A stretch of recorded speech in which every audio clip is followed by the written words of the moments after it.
So hello everyone, welcome to my YouTube channel. Do subscribe and like.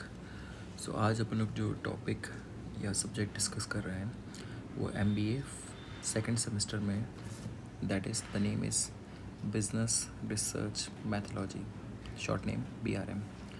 तो इसको हम discuss करेंगे। Likewise मैंने एक PDF बनाया है फ्रॉम चैप्टर 1 टिल 9। तो चैप्टर 1 है बेसिकली सब्जेक्ट का discussion, that is BR, that is business research का मतलब क्या होता है, and slightly will proceed in the upcoming lectures till the lecture 9। ठीक है, नेक्स्ट अपन लोग फॉलो करते हैं। तो ये वीडियो सीरीज़ में आपको flow charts, Indian examples, comparison tables and की डेफिनेशंस मिलेंगी। तो let's start. Okay, let's go with the first. अब जैसे हम BRM पढ़ रहे हैं, तो BRM में ये जो वर्ड है BR, that is business research, उसको एक्सप्लेन करते हैं। बिजनेस रिसर्च होता क्या है? तो बेसिकली बिजनेस रिसर्च का एक सिंपल मतलब होता है सिस्टमैटिक एंड ऑब्जेक्टिव। सिस्टम यानी कि step by step, and objective. तो सिस्टमैटिक एंड ऑब्जेक्टिव, जिससे हम डिसीजन मेकिंग कर सकें। किसकी डिसीजन मेकिंग करेंगे? प्रॉब्लम्स की, जो कि एक बिज़नेस में अराइज होती है। कैसे करेंगे? Through the formula ICADU, that is I for identification, C for collection, A for analysis, D for dissemination and use of information। तो अपन ने बिजनेस रिसर्च के बारे में क्या पढ़ा कि सिस्टमैटिक एंड ऑब्जेक्टिव है। किस चीज़ के लिए? For solution of the problems. Problems कहाँ आएंगी? बिजनेस में आएंगी। किसकी तरह अपन यूज़ करेंगे? पहले आइडेंटिफिकेशन करेंगे, उसके बाद अपन लोग कलेक्शन ऑफ डेटा करेंगे, एनालिसिस करेंगे, डिसएमिनेशन करेंगे, यूज़ ऑफ इंफॉर्मेशन करेंगे, राइट। तो ये बेसिकली जो 5 तरीके हैं, 5, इसको ही कहते हैं हम 5 एलिमेंट्स ऑफ बिजनेस रिसर्च। जैसे यहाँ पर बोला गया है 5 elements of business research, right. तो change the colour to green. Okay, तो पहला है ID यानी आइडेंटिफिकेशन, ICADU। तो पहला है आइडेंटिफिकेशन किसकी करेंगे? क्योंकि अपन जो एक प्रॉब्लम को डिस्कस कर रहे हैं, या फिर जो क्लाइंट हमारे पास आ रहा है प्रॉब्लम लेके इन अ बिज़नेस, तो उसके पास क्या इन्फॉर्मेशन है। क्योंकि मार्केट में इतनी इन्फॉर्मेशन अवेलेबल है, लेकिन कौन सी इन्फॉर्मेशन हमारे प्रॉब्लम को रिलेटेड है, उसको हम करेंगे identification of information, right. Next we will collect the data. अब जो डेटा होता है, अब as you know data 3 type का होता है। डेटा कलेक्शन 3 टाइप का होता है। पहला होता है primary data, secondary data, primary plus secondary, that is known as mix data, right. तो कलेक्शन करेंगे, फिर जो डेटा कलेक्ट हुआ उसको हम इंटरप्रेट करेंगे, डेटा इंटरप्रिटेशन करेंगे। Then we will discuss with the client और द डिसीजन मेकर। उसके बाद हम लोग use of to solve the problems, right. Problem solving करेंगे। तो बस आप ये फार्मूला रट लेना, ICADU। इससे आपकी बिजनेस रिसर्च में सब प्रॉब्लम एक्सप्लेन करने में, डेफिनेशन करने में मदद मिलेगी, राइट। अब नेक्स्ट पे आते हैं क्लासिफिकेशन ऑफ बिजनेस रिसर्च। तो बेसिकली बिजनेस रिसर्च जो होती है वो बेसिकली 2 टाइप की होती है। एक होती है प्रॉब्लम आइडेंटिफिकेशन, एक होती है प्रॉब्लम सॉल्विंग, राइट। अब इसको अपन डिटेल से डिस्कस करते हैं कि प्रॉब्लम आइडेंटिफिकेशन क्या होता है और प्रॉब्लम सॉल्विंग क्या होती है। तो first is problem identification, PI, right. PI, okay. PI मतलब होता है प्रॉब्लम आइडेंटिफिकेशन, मतलब आइडेंटिफाइंग द प्रॉब्लम इटसेल्फ। ये डिफाइन कर रहा है कि problem identification means identifying the problems. Next is PS, that is problem solving, यानी solving a particular marketing problem, right. ये मतलब इसकी डेफिनेशन है, आपको एक्सप्लेन करके लिख देना है बस। ओके, अब business process, right. Business process हम लोग कैसे करेंगे? बिजनेस प्रोसेस, अब इसका भी एक फॉर्मूला है, लेट्स सी। देखिए, मैं इसको फ्लो चार्ट है ये पूरा, ये देखिए बिजनेस रिसर्च प्रोसेस। तो DAD field, PR, right. Dad field पर रा, ऐसे करके डैड फील्ड PR याद रखना। डैड मतलब D से हो गया आपका problem definition, step 1। Thereafter problem approach to the problem, that is approach to the problem, step 2। Third one is basically research design, that is problem 3। Problem 4 is step 4 is basically field work. Step 5 is data preparation, and step 6 is basically report preparation and presentation, right? ये अपना business research process होता है, जिसमें first process लेके total 6 steps होते हैं। 6 step में सबसे पहला स्टेप है प्रॉब्लम डेफिनेशन, सेकंड स्टेप होता है approach to the problem, third step होता है रिसर्च डिज़ाइन, फोर्थ स्टेप होता है field work, and fifth step होता है डेटा प्रिपरेशन, और सिक्स्थ स्टेप लास्ट जो स्टेप है वो है report preparation and presentation, right?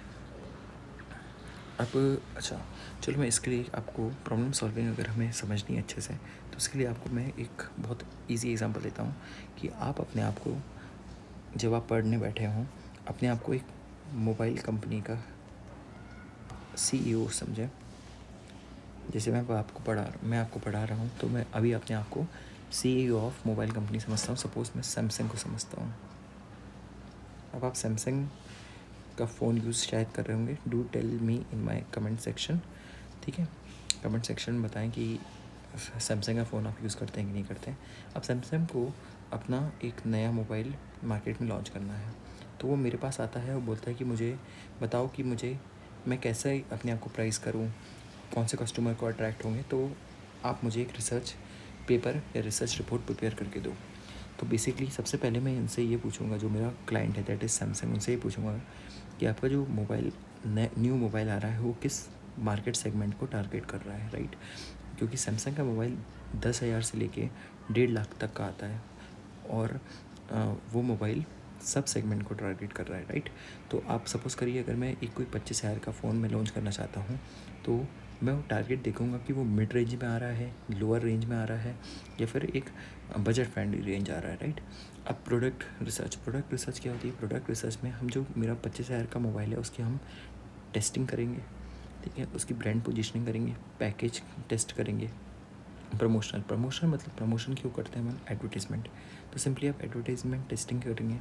Pricing, अब सपोज़ करिए मेरे पास कॉम्पिटिशन है, सपोज़ करिए OnePlus है जो फ़ोन अपना ऑफ़र कर रहा है 24,000 में, और मैं ऑफ़र कर रहा हूँ 25,000 में, तो उसका क्या इफेक्ट पड़ेगा?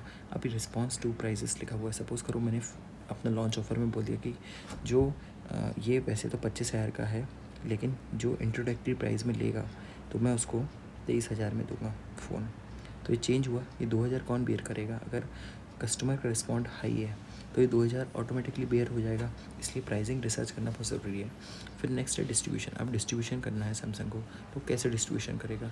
इसमें B2B करेगा या B2C करेगा, एक्सेट्रा करेगा। ऐसे सपोज़ करो उसने खुद के आउटलेट्स बनाए, सपोज़ करो रिटेल आउटलेट की उसकी क्या लोकेशन होगी? सपोज़ करो दिल्ली में उसने सिर्फ एक खोला, और टायर 3 सिटीज़ में उसने 3 स्टोर खोल दिए जहाँ पर उसकी मार्केटिंग नहीं है। तो अगर वो डिस्ट्रीब्यूशन रिसर्च सही से करता तो वो दिल्ली में 3 स्टोर खोलता, और जो टायर 3 सिटी है वहाँ पर एक खोलता, तभी वो सक्सेसफुल होता, प्रॉफिट मैक्सिमाइजेशन होता, राइट?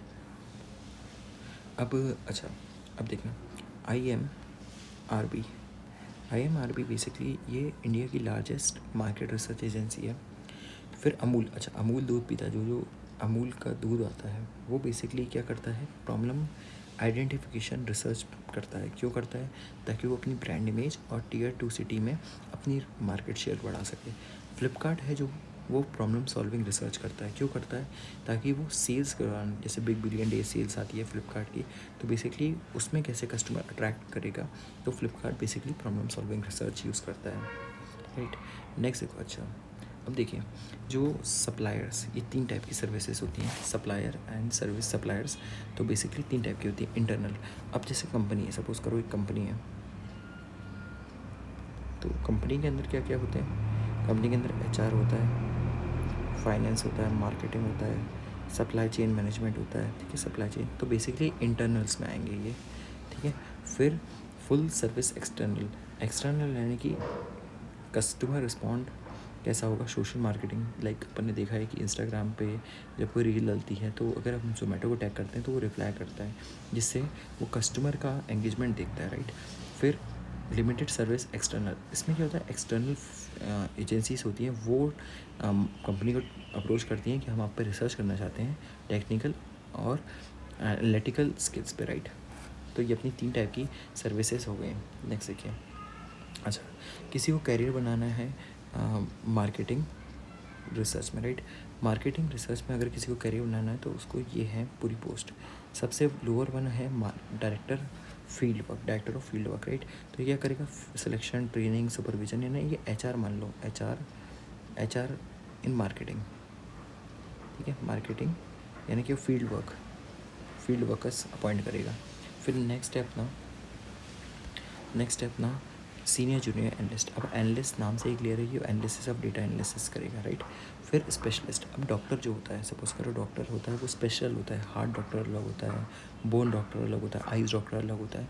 तो ऐसी डेटा स्पेशलिस्ट यानी कि वो डेटा भी वो भी एनालिसिस करेगा, लेकिन स्ट्रैटेजिकल टेक्निक्स यूज़ करेगा, एक्सपेरिमेंटल डिज़ाइंस यूज़ करेगा, राइट। अब उससे ऊपर आता है SPM, that is senior project manager. Senior project manager basically क्या करता है, इम्प्लीमेंटेशन, डिज़ाइन, मैनेजमेंट। फिर उसके ऊपर आता है RD, that is research director सारे रिसर्च प्रोजेक्ट्स को एग्जीक्यूट करता है। फिर आता है अपना VP, that is vice president, top most year, जो मिशन ऑब्जेक्टिव्स डिसाइड करता है। तो बेसिकली ये कैरियर है कहाँ पर, मार्केटिंग रिसर्च में। अब एथिकल इश्यूज़ देखो, एथिकल इश्यूज़ यानी कि आप कोई चीटिंग तो नहीं कर रहे, आप कोई फ्रॉड तो नहीं कर रहे, तो उसको बोलते हैं एथिकल इश्यूज़। अब इसमें भी प्रॉब्लम डेफिनेशन यानी कि आपने डिफ़ाइन, जो आपका क्लाइंट आया आपने उसको समझा ही नहीं, अपना पर्सनल एजेंडा बना लिया, पर्सनल चीज़ें ले आए उस प्रॉब्लम में, तो उसको बोलते हैं प्रॉब्लम डेफिनेशन। फिर है रिसर्च डिज़ाइन यानी कि आपने सही से रिसर्च डिज़ाइन नहीं बनाई, आपने क्वेश्चन सही से नहीं लिए, आपने रिस्पोंडेंट्स की आंसर सही से नोट डाउन नहीं किए, तो उसको हम बोलते हैं रिसर्च डिज़ाइन। फिर करते हैं फील्ड वर्क। तो बेसिकली फील्ड वर्क में आपने सपोज़ करो आपने जहाँ 5 लोगों की ज़रूरत थी उसमें आपने 10 लोग कर दिए, तो वेस्टेज ऑफ टाइम है, ठीक है, टाइम वेस्टेज है, लेबर वेस्ट कर दिया। अगर ये 10 लोग होते, ये कहीं और भी अगर एम्प्लॉय होते, तो बेसिकली ये कहीं और जाके और कोई रिसर्च कर सकते थे अच्छे से, तो आपने फील्ड वर्क का मिसयूज़ किया। फिर डेटा प्रिपरेशन एनालिसिस, सपोज़ करो 2 लोग थे, इसमें से एक बहुत अच्छे से रिस्पॉन्ड किया, एक ने बहुत रूडली रिस्पॉन्स किया, तो आपने अपनी बेनिफिट के लिए रूड वाले को हटा दिया, राइट। चाहे उसका रिस्पॉन्सिव ज़्यादा अच्छे थे as compare to normal one, ठीक है। तो ये पर्सनल बेनिफिट आपको नहीं देखना है। तो बेसिकली यही है एथिकल इश्यूज़। लास्टली ये चैप्टर 1 कंप्लीट हो गया अपना। Chapter 1 is completed. कहाँ पर, बिजनेस रिसर्च अपन ने एक्सप्लेन कर दी, उसके टाइप्स एक्सप्लेन कर दिया, और कैरियर एक्सप्लेन कर दिया, एथिकल इश्यूज़ मेंशन कर दिए। तो बेसिकली बिजनेस रिसर्च अपन ने चैप्टर 1 कंप्लीट कर लिया। अब नेक्स्ट अपकमिंग लेक्चर में अपन लोग और चैप्टर 2 स्टार्ट करेंगे, जो कि MBA सेकेंड सेमेस्टर में बहुत यूज़फुल है। Thank you and do subscribe my channel. Thank you.